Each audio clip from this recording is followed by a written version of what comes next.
सकाळी लवकर उठून उत्तर गोव्यातल्या पेडणे तालुक्यातल्या हळर्ण किल्ला पाहण्यासाठी आम्ही वेंगुर्ल्याहून निघालो. सकाळी केलेला प्रवास हा अत्तराच्या कुपीसारखा असतो. धुंद आणि सुगंधी. धुक्यात हरवलेला तो वळणावळणाचा शांत रस्ता, रस्त्याच्या आजूबाजूला हिरवीगार शेतं, शेताच्या कडेकडेने आंबा, फणस, काजू गर्दी करून उभे असल्यासारखे दिसतात. पणजीपासून सुमारे 31 किलोमीटर आणि म्हापशापासून अवघे 20 किलोमीटर अंतर पार केल्यानंतर आपण हळर्ण किंवा अलोर्ना किल्ल्याजवळ येऊन पोहोचतो. पेडणे तालुक्याच्या ईशान्य भागात मुंबई गोवा हायवे NH-17 पासून अवघ्या 10 किमी अंतरावरती महाराष्ट्र गोव्याच्या सीमेजवळ हा किल्ला आहे. हळर्ण गाव जवळ येताच वळण घेऊन छोट्याशा रस्त्याने आम्ही जात होतो तेवढ्यात समोर शापोरा नदीचं पात्र आणि उजव्या बाजूला हळर्ण किल्ल्याची तटबंदी दिसू लागली. आम्ही शापोरा नदीच्या किनाऱ्यावरील हळर्ण अलोर्ना या भुईकोट किल्ल्याच्या जवळ पोहोचलो होतो. समोर वाहणाऱ्या शापोरा नदीचे भारदस्त पात्र, माडपोफळीने आणि गर्दवनराईने भरलेले दोन्ही नदीकाठ, बाजूला पसरलेली हिरवीगार शेतं, नीरव शांततेचा भंग करणाऱ्या पक्ष्यांचा अपरिचित आवाज, अशा नितांत सुंदर कॅनव्हासच्या धर्तीवरती ऐतिहासिक वारसा असलेल्या हळर्ण अलोर्ना किल्ला आपल्या डोळ्यात भरतो आणि पहिल्याच नजरेत आपण त्या जागेच्या अक्षरशः प्रेमात पडतो.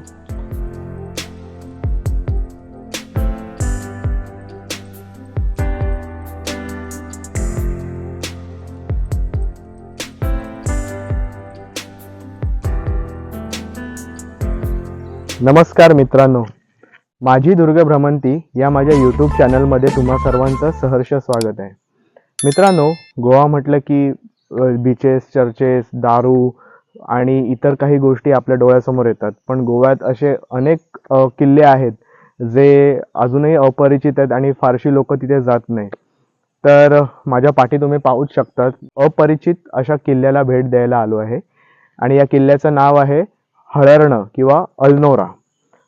तर सर्वप्रथम इथे कसं यायचं ते मी तुम्हाला सांगतो. हा अलोर्ना किंवा हळर्ण किल्ला सावंतवाडीपासून साधारणपणे एक 20 ते 22 किलोमीटर अंतरावरती आहे. जेव्हा तुम्ही सावंतवाडीच्या दिशेने जेव्हा गोव्यामध्ये येतात त्यावेळेलाच हायवे पासून साधारणपणे आतल्या साईडला 8 ते 10 किलोमीटर अंतरावरती हा किल्ला आहे आणि आतल्या बाजूला असल्यामुळे फारसे इथे कोण येत नाहीत लोक. पण आज आम्ही इथे आलो आहोत आणि इथे यायचं असेल तुम्हाला तर तुम्हाला सजेस्ट करेन, तुमचं पर्सनल व्हेकल असेल, स्कूटर, बाईक किंवा 4 व्हीलर असेल तर तुम्ही त्यानेच या. कारण गव्हर्नमेंट ट्रान्सपोर्टने येणं म्हणजे खूप मुश्किल आहे. एकदम आतल्या बाजूला हे गाव आहे, त्यामुळे तुम्ही पर्सनल व्हेकल असेल तर पर्सनल व्हेकलनेच तुम्ही इथे या. तर असा हा हळर्ण किल्ला आहे. हा किल्ला सावंतवाडीकर भोसले यांनी बांधला होता. पुढे पोर्तुगीजांनी हा किल्ला कॅप्चर केला. त्यानंतर पुन्हा सावंतवाडीकर भोसले यांनी हा किल्ला घेतला आणि नंतर पुढे 19व्या शतकात हा किल्ला पोर्तुगीजांच्या ताब्यात गेला. तर असा एकंदरीत हा इतिहास आहे या किल्ल्याचा. तर आपण पाहूया या किल्ल्यामध्ये काय काय बघण्यासारखं आहे. तर चला, लेट्स गो, आपण किल्ल्यात जाऊया. आपण जेव्हा किल्ल्यामध्ये प्रवेश करतो त्यावेळेला बघा एक प्रवेशद्वार आहे, त्याचं खास वेगळं वैशिष्ट्य आहे. बघा, आपण पाहू शकतात इथेच आपलं स्वागत या किल्ल्यामध्ये आल्यानंतर या 2 तोफा करतात. परंतु या तोफांवरती कोणत्याही प्रकारचं पोर्तुगीजांचं एम्ब्लेम किंवा पोर्तुगीजांचं राजचिन्ह दिसत नाही आपल्याला. त्यामुळे हे सावंतवाडीकर भोसले यांच्या काळातील या तोफा असाव्यात असं एकंदरीत मी बोलू शकतो, निष्कर्ष लावू शकतो. या 2 तोफा आहेत. तर चला, आपण आता किल्ल्यामध्ये प्रवेश करूयात.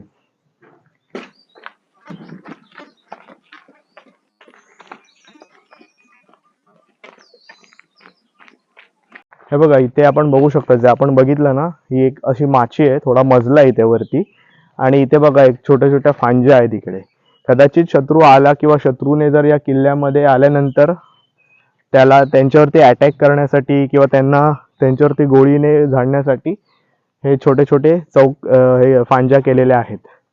तर चला, आपण किल्ला पाहून घेऊया. मित्रांनो, किल्ल्यात प्रवेश केल्यानंतर इथे एक तुळशी वृंदावन लागतं बाजूलाच. हे तुळशी वृंदावन लागल्यानंतर इथे आपण बाजूला पाहू शकता, इथे काही वाड्याचे अवशेष आहेत इथे. आणि फक्त सध्याच्या घडीला त्याचा झोतच उरलेला आहे. वरची जी काय बांधकामं आहेत ती पडलेली आहेत. तर मित्रांनो, हे जे राजवाड्याचे किंवा बांधकामाचे अवशेष आहे, तिकडनं पुढे आल्यानंतर इथे एक वास्तू लागते. आपण याचं प्लेन पाहू शकता. तिथले जे खालचे दगड आहेत ना, हे जुने आहेत आणि ह्याच्यावरती हे जे बांधकाम झालंय ते नव्याने झालेलं आहे बांधकाम.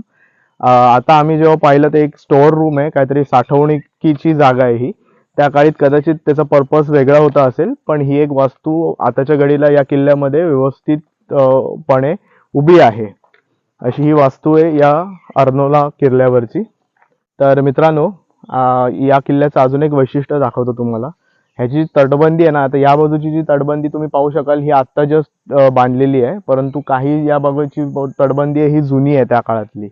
याचं एक वैशिष्ट्य असं आहे की इथे बघा तुम्हाला रॅम्प दिसतात, या तिकडे तिकडे आणि त्या तिथे बघा एक रॅम्प आहे.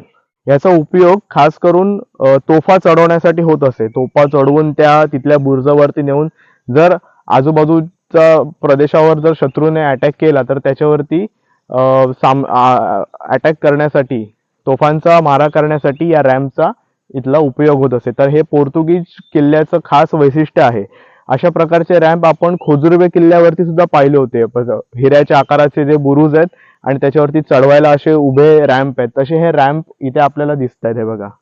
तर हे खास वैशिष्ट्य आहे या हळण आणि पोर्तुगीज बांधकाम शैलीचं हे खास वैशिष्ट्य आहे. तर चला अजून आपण किल्ला एक्सप्लोअर करूया. तर मित्रांनो, थोडं इथे पुढे आल्यानंतर इथे ही विहीर आहे. रामचंद्र पंत अमात्य यांचं जे आज्ञापत्र आहे त्याच्यामध्ये एक ठळक अक्षरात लिहिलेलं आहे त्यांनी की उदक पाहुनी दुर्ग बांधणे म्हणून. त्या प्रकारचं इकडे आपल्याला समजतं. त्याने ते असं का बोलले असेल, कारण या किल्ल्यामध्ये एक विहीर आहे. कारण ऑब्व्हियसली किल्ला बांधल्यानंतर आत असणाऱ्या शिबंदीसाठी पाण्याची आवश्यकता असतेच. तशीच ही विहीर आहे या किल्ल्यामध्ये आणि फार मोठ्या प्रकारची ही विहीर आहे, पण सध्या घडीला ती झाकून ठेवलेली आहे कचरा वगैरे जाऊ नये म्हणून. माझ्या मते याचा उपयोग होत नसावा आता पिण्यासाठी किंवा इतर वापरासाठी, कारण पूर्ण आतमध्ये झाडी वगैरे आहेत विहिरीमध्ये.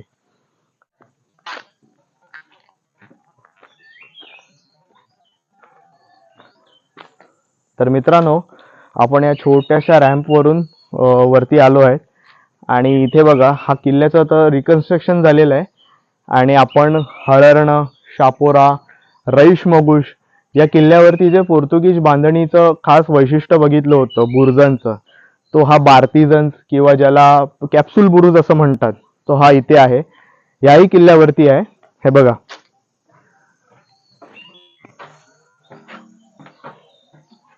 इकडे ह्या कॅप्सूल बुरुजाचं वैशिष्ट्य असं आहे की इथे उभं राहून आजूबाजूच्या परिसरावर लक्ष ठेवता येतं. इथे बघा याने बघण्यासाठी इथे हे केलेले गॅप ठेवलेली आहे मध्ये, त्यामुळे समोरच्या शत्रूला कळत नाही की या बुरुजामध्ये सैनिक लपलेला आहे आणि इकडनं तो मारायच्या टप्प्यात आल्यानंतर त्याच्यावरती फायरिंग करता येते.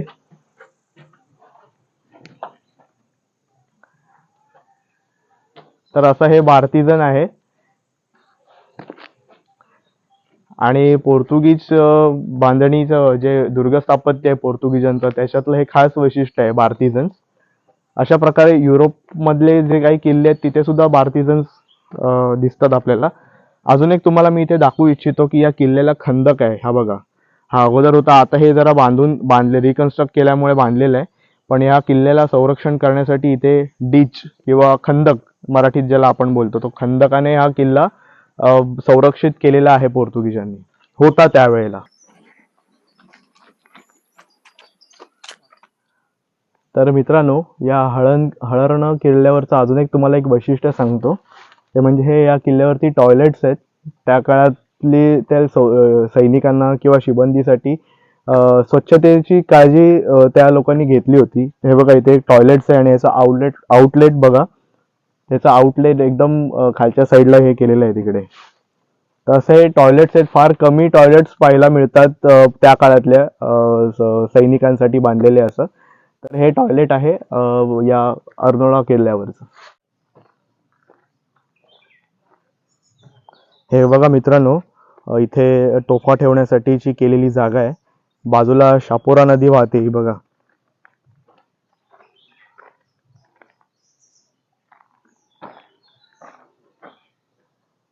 हे अजून एक बार्तिझन आहे इथलं.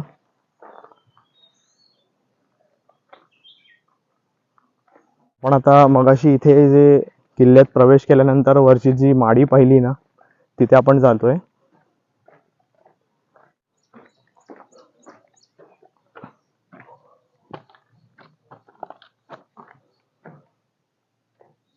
हे बांधकाम आत्ता केलेलं आहे, वरचं छप्पर वगैरे, पण त्यावेळी असंच होतं असणार.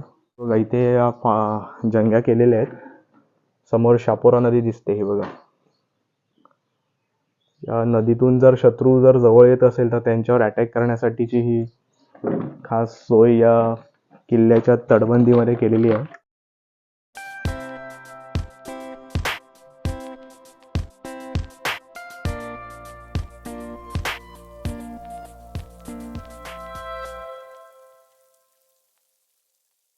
हा बघा इथे अजून एक आपल्याला एक रॅम्प दिसतो तोफा चढवण्यासाठीचा. आणि हे बघा, ही शापोरा नदी आहे समोर. हा अजून एक कॅप्सूल बुरुज आहे इथे.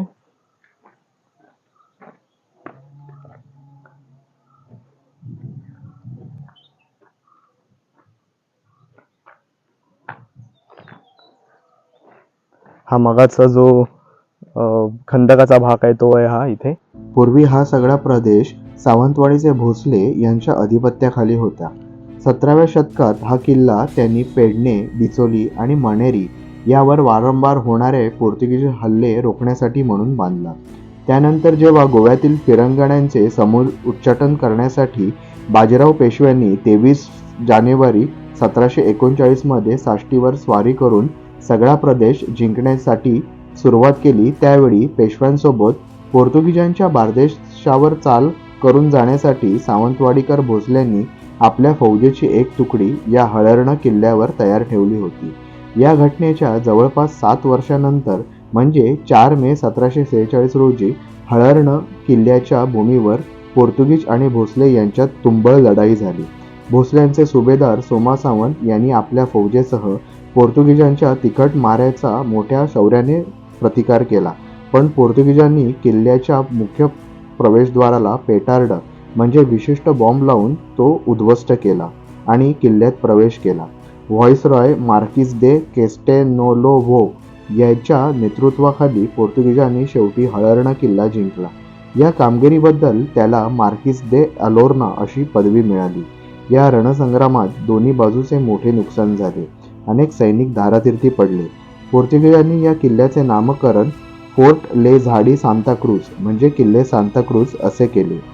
या लढाईमुळे पोर्तुगीज आणि सावंतवाडीकर भोसले यांच्या सत्ता स्पर्धेत पोर्तुगीजांचे पारडे जड झाले. हा किल्ला ताब्यात आल्यामुळे पोर्तुगीजांना आता बिचोली आणि सातेरी येथील प्रदेश आपल्या ताब्यात घेऊन नियंत्रण ठेवणे अधिक सोपे जाऊ लागले. उत्तर गोव्याच्या या दुर्गम भागावर वर्चस्व ठेवण्यासाठी हळर्णा किल्ला अतिशय महत्त्वाचा होता. 1749 मध्ये भोसल्यांचे बरेच जलदुर्ग आणि आजूबाजूचा प्रदेश पोर्तुगीजांनी जिंकून घेतला. त्यावेळी व्हॉइसरॉय मार्किस दे अलोर्ना याने कबूल केले की हे यश अलोर्ना किल्ल्याच्या विजयामुळे साध्य करता आले. तर मित्रांनो, अशा प्रकारे आपला हा हळर्णा किंवा अल्नोरा हा किल्ल्याची आपली दुर्गभ्रमंती पूर्ण झालेली आहे.